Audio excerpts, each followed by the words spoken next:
Hey, how's it going, all you lovely people at Shut Door or Doorshutter, coming back to you with episode 63 of the Direwolf20 1.20 mod pack. And today, hopefully, we're getting into a reactor. I'm not 100% sure, but we'll see how this goes. So I've got 4 isotopic centrifuges here. Just auto-crafted them through AE2 just because I needed to, get them quickly. So we're going to place all of these down, and we're going to get universal pipes placed down here. We're going to grab a entangler and also a flux point. We're going to turn this to shuts power. We're going to make sure we do all of the bypass limits and everything. Let's also get, of course, some pipe upgrades. So these actually are also gas pipes. That's why I'm using them here. That is the best idea, in my opinion. So uranium hexafluoride, something we need here. So we're going to click set. And then on the top, we're going to output auto eject.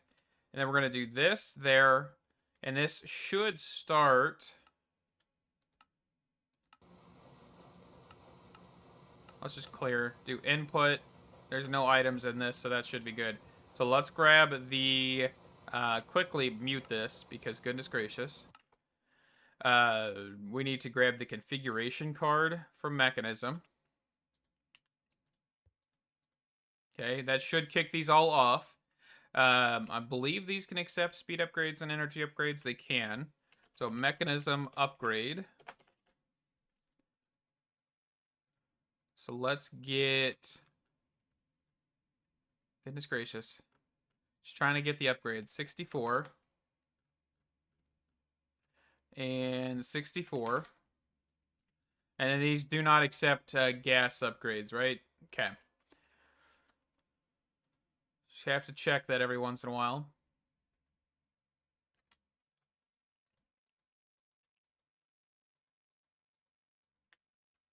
Alright, and that should be good. Looks like we're actually not producing enough power out of this. Probably because we need to put the pipe upgrade in here. Same thing there, probably. Oh no, actually still not going. So this is actually one of the issues that I was talking about earlier on, is that these pipes do not push out enough energy and things like that.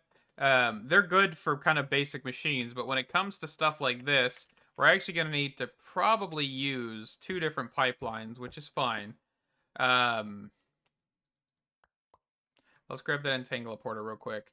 So that should fill up the energy. And then we're probably... You know what, let's do this. Hold on. Let's do this a little smarter here. Let's actually put the energy at the bottom now, since we're splitting it, because we need to. Okay. And then let's grab some stone.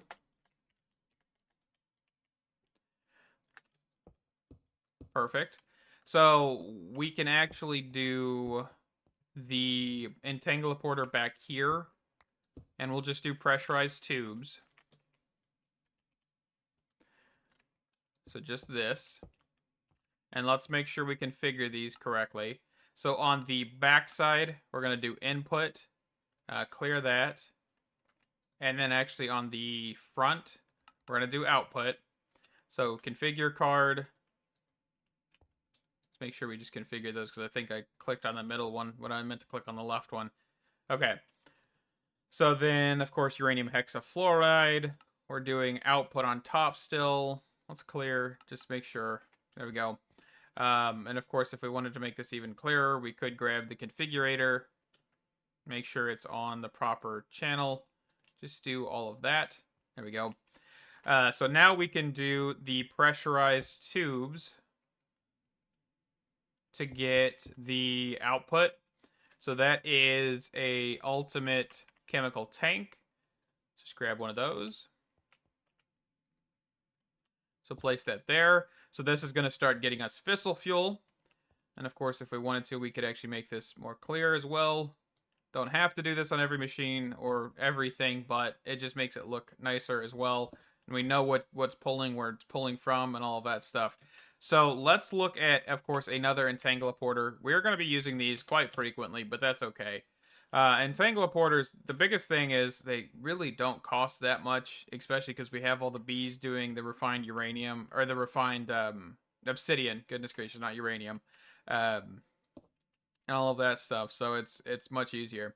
So we're gonna need to make FF, so fissile fuel. We're just gonna do that, and then here we're gonna do input on the top, and then on the bottom of this, we're going to not pick up the, and then do, so input back, output bottom. And that should clear this out. We should get a pretty decent amount of this. It looks like we're actually out of uranium hexafluoride. So it looks like this stuff is actually not going that fast. It's probably because I didn't put a speed upgrade in it. That might help. Just a little bit. Let's make sure we did that to all these other machines as well. Yeah, you can see we've actually already burned through all of our uranium. But the yellow cake uranium, we have 141,000, so I'm not too worried. Not yet, at least. So now we should have an influx of uranium hexafluoride. It looks like it's producing just enough to actually keep up with it. But I'm assuming that at some point it's going to falter. We probably need to increase the dissolution chambers and increase these two. But for right now, we should be golden. We're not going to turn this reactor on too much this episode. So let's get to a new location, because I have not made a new location yet, but we're going to have to kind of get this away from the base just in case it goes boom boom. I mean, we could technically just go into the mining dimension and set this up. I don't think that's a problem. I don't think we'd have any issues with that. I will not probably... I'm trying to think.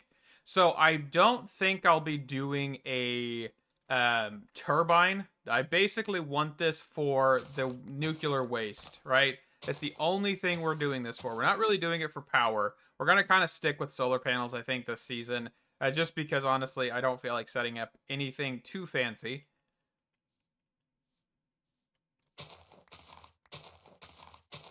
Okay, so that's 12 blocks diagonally.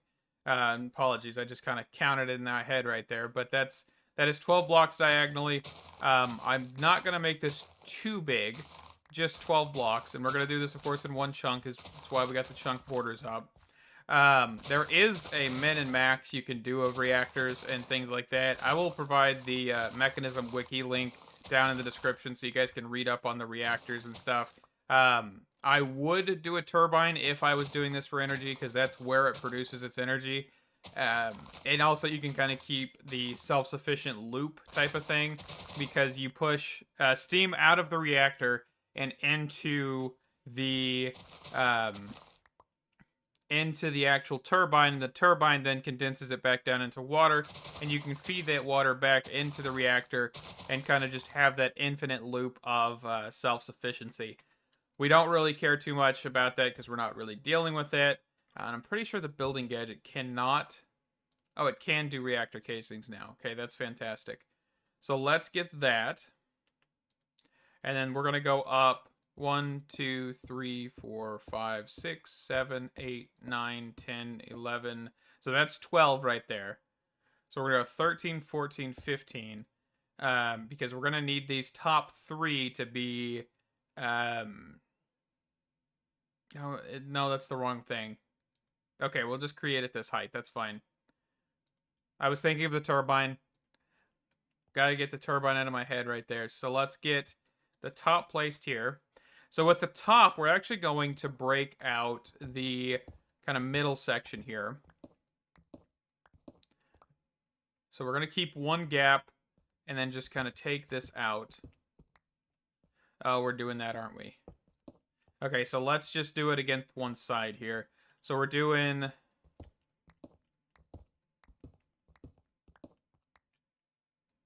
kind of just a pattern like this.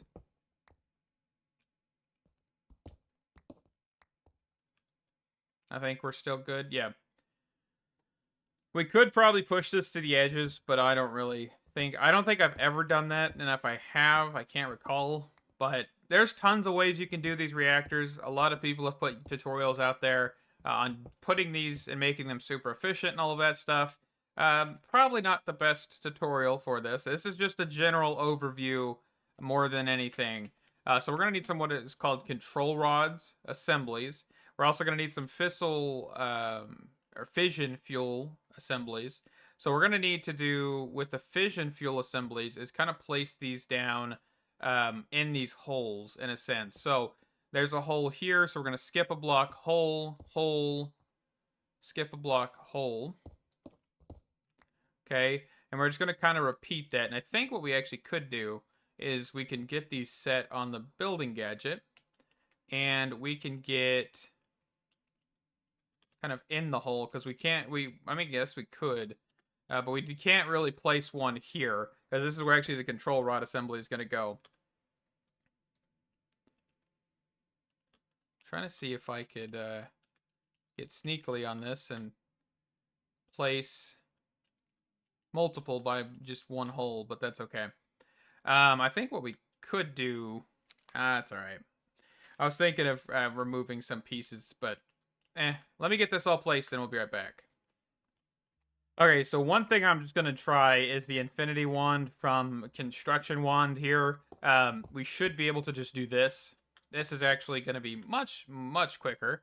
Looks like we're actually out of fission fuel assemblies here, the fuel rod assemblies. So let's grab another 128 of those. And this is working much better than the building gadget method, so that is fantastic. I'll get these rest of these placed. I just wanted to make sure we kind of have some better idea of how to do this rather than the building gadget, because the building gadget's very limited in what it can do, especially in a scenario like this. So I'll be right back. All right, so everything has been placed in that part. So let's get the reactor glass set up here. So this is, of course, going to be easier with the building gadget. I think you really could kind of do either or. The speed is probably with the actual Infinity Wand, but what I can do is I can actually make this quicker with using both, because you need to have some sort of block that is the exact same underneath or above or wherever you're looking, in a sense. So having this will allow for us to kind of get that placed quite quickly, because we don't have to go and place the blocks ourselves, and that should be fantastic. So let's get that going one more time here. Awesome. Okay, so we're going to need a couple more things before this becomes a full multi-block, right? We're going to need a few valves, which are the fission reactor ports here. So we're going to need these to get rid of waste. We're going to need these to get rid of the steam, of course.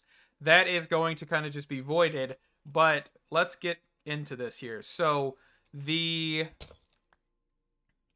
can do this. I think, do we want to do this at the top? Let's do it at the bottom. That's fine. So we're going to place a couple of these. Okay. I think I'm missing something. It definitely feels like I'm missing something here. Let me be right back. Okay, I think I figured out what I did wrong. These need to be inside. These fission rod assemblies, they need to go inside of it. And that is my mistake. I'm thinking of Extreme Reactors a little bit with how they do theirs. So let's get these all placed inside here real quick. And hopefully that'll solve one of our issues. And of course we can just do the fission reactor casings placed on top here. And that should be good.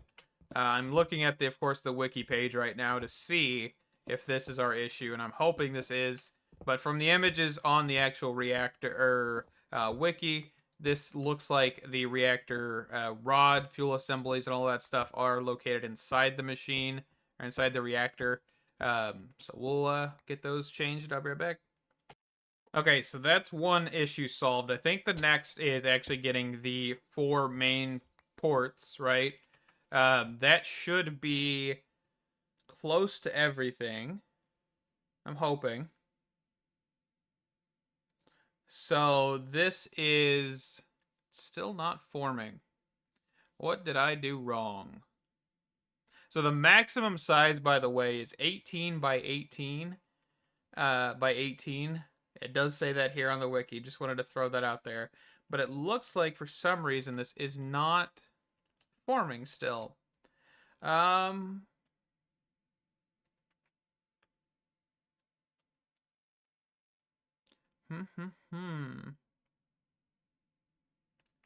Okay, Let me look into it a little bit more. Maybe I'm just missing something really obvious. Okay, so not 100% sure what happened there. I just took out the actual control rod assembly top parts and replaced them. And then it works. I'm not 100% sure. I moved these ports, but the ports didn't do anything. I just changed those, replaced them, and then they started working. So, not 100% sure. That's a little weird. Maybe it's a little finicky. That's okay. We've got it. We figured it out. Just if it doesn't work, try taking out these middle pieces as much as you can, and maybe that'll work. So, a little odd, but that's okay. So, let's get the configurator. So, we're going to output waste. We're going to output coolant. We're going to input only. And I think that is int, I think. Let's just make sure here. One more time. Just want to make sure before we do anything else here. So, one for coolant input, one for coolant output, one for fissile fuel input, and one for waste. Okay, so you need 2 input onlys. Okay, just wanted to make sure. So now we can put the entangler here. We can go with the fissile fuel. We could set that. We could go to gas, and we can do input on the top. No, output on the top, right? And then we're going to get a pressurized tube. And we're going to set this to output. We're going to set that to input. That should fill up our fissile fuel. And then we're going to want to get sinks. And what I'm going to do is I'm actually going to put 2 of these input onlys here.